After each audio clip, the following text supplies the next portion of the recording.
पाकिस्तान और सऊदी अरब के दरमियान दिफाई मुआहदा तारीखी है।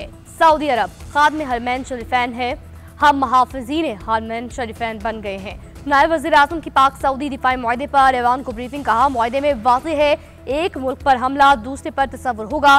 भारत ने पाकिस्तान पर जारत की, अगर ये मुआहदा पहले होता तो ये तसव्वुर किया जाता कि पाकिस्तान पर हमला करके भारत ने सऊदी अरब पर भी हमला किया है। कई ममालिक ने इस मुआहदे के बाद दिलचस्पी जाहिर की, वो मुल्क भी पाकिस्तान के साथ ऐसा मुआहदा करना चाहते हैं। इसमें कुछ अरब और कुछ नॉन अरब इस्लामी ममालिक भी शामिल हैं। अक़वाम मुत्तहिदा में भी मुझे कुछ वज़राए ख़ारजा मिले, अगर इतने मुल्क बन जाते हैं तो ये मुस्लिम नेटो होगा। पाक सऊदी दिफाई मुआहदे पर दोनों ममालिक की बात हो रही है।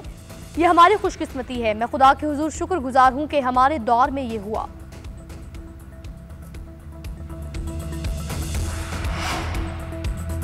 अमरीकी सदर ने गजा जंगबंदी के लिए जो नकात दिए वो मिनोअन हमारे नहीं। पाकिस्तान की पॉलिसी मसला फ़लस्तीन का दो रियासती हल है। नायब वज़ीर आज़म और वज़ीर ख़ारजा इसहाक़ डार का कौमी असम्बली में पॉलिसी बयान। नायब वज़ीर आज़म इसहाक़ डार की अमरीकी सदर के साथ इजलास पर ऐवान को ब्रीफिंग। बताया, गजा में अमन के लिए 8 ममालिक ने 20 नकाती ड्राफ्ट तैयार किया। कुछ ममालिक ने कहा ड्राफ्ट पर दस्तखत होने चाहिए। पीर को अमरीका ने ऐलान किया 20 नकात जारी किए।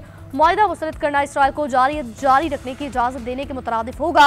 सऊदी वज़ीर ख़ारजा का कहना है दूसरा ऑपरेशन है, मुआहदे पर उन्हें अमल करेंगे, उनके मुआहदे के बाद अपना मुश्तरका लाएअमल बयान की सूरत में देंगे।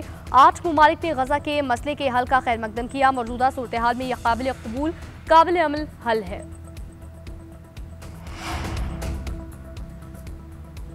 मसला फ़लस्तीन पर फ़लस्तीनियों की राय नहीं ली गई। जो सबसे ज्यादा जुल्म का शिकार है उनसे पूछा ही नहीं गया। वज़ीर आज़म ने पाकिस्तान में भी किसी से कोई मशवरा नहीं किया। वज़ीर आज़म का सोशल मीडिया पर बयान फ़लस्तीनी अवाम की तौहीन है। PTI के रुकन कौमी असम्बली असद कैसर का ऐवान में इज़हार ख्याल। कहा, किसी भी सियासी जमात से पूछे बगैर वज़ीर आज़म ने ट्वीट कर दिया। बताना चाहिए उन्होंने ऐसा क्यों किया। 60,000 से ज्यादा अफराद शहीद हुए और इंफ्रास्ट्रक्चर को भी तबाह किया गया। इस जुल्म और बर्बरियत का तस्वुर भी नहीं किया जा सकता जो कि गजा में हो रहा है। स्पीकर कौमी असम्बली ने जवाब दिया, जब जहाज गिरा था तो आपके लीडर ने तो इजलास में आना भी गवारा नहीं किया। आप ही ने इस इजलास की सदारत की थी, आपको वो भी याद होना चाहिए।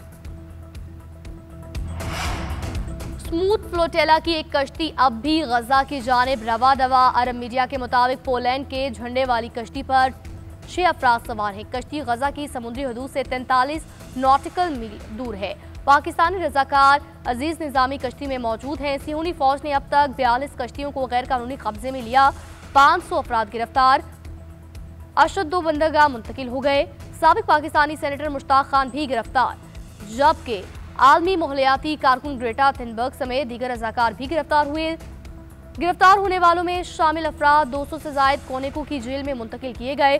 बाकी को रिपोर्ट करने की तैयारी कर ली गई। इसराइली हुकाम का कहना है गिरफ्तार अफराद का यूरोप भेजा जाएगा। हमास ने इसराइली इक़दाम दहशतगर्दी और बहर क़ज़ाक़ी करार दिया। कौमी असम्बली के इजलास से पीपल्स पार्टी का फिर वॉकआउट। अरकान असम्बली से बाहर चले गए। नवीद कमर ने कहा, हमने यहाँ एहतजाज किया था, इसके बाद हुकूमती टीम आई थी जिससे मुज़ाकरात हुए। ऑन ग्राउंड हालात जूं के तूं हैं, कोई तब्दीली नहीं आई। हम इस वक्त ऐवान का हिस्सा नहीं बन सकते कि जब तक हालात तब्दील नहीं होते हम ऐवान से बतौर एहतजाज वॉकआउट करते हैं। हुकूमती अरकान ने पीपल्स पार्टी के रहनुमाओं को मनाकर वापस कौमी असम्बली इजलास में लेकर आए। दूसरी जानिब सहाफ़ियों की जानिब से गुज़िश्ता रोज़ इस्लामाबाद प्रेस क्लब में पुलिस की जानिब से तशद्दुद और तोड़ फोड़ की मज़म्मत। सहाफ़ियों ने प्रेस गैलरी से वॉकआउट किया।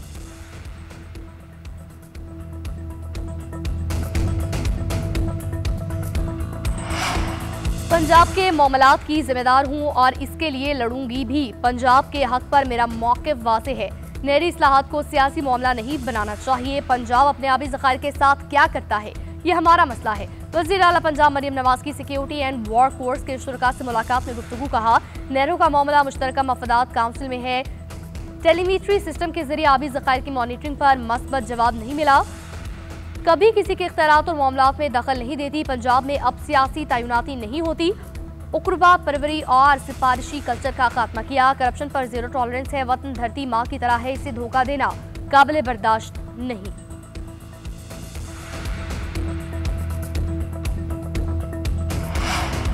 बानी और बुशरा बीबी के खिलाफ तोशा खाना 2 केस बगैर कार्रवाई मुलतवी। PTI के वकील कौसैन मुफ्ती बीमारी के बाइस पेश न हुए। वकील की इस्तिस्ना की दरख्वास्त मंजूर। केस के आइंदा समाअत 6 अक्टूबर को होगी। आज की समाअत का हुक्मनामा जारी कर दिया गया। जज शाहरुख अर्जुमन ने रिमार्क्स दिए। वकला सफाई की जानिब से गुज़िश्ता समाअत पर भी इल्तवा मांगा गया था। ऐसा लग रहा है वकला केस को लटकाना चाह रहे हैं। अदालत तीनों वकला सफाई को हिदायत देती है कि अगली समाअत पर हाजिरी को यकीनी बनाए।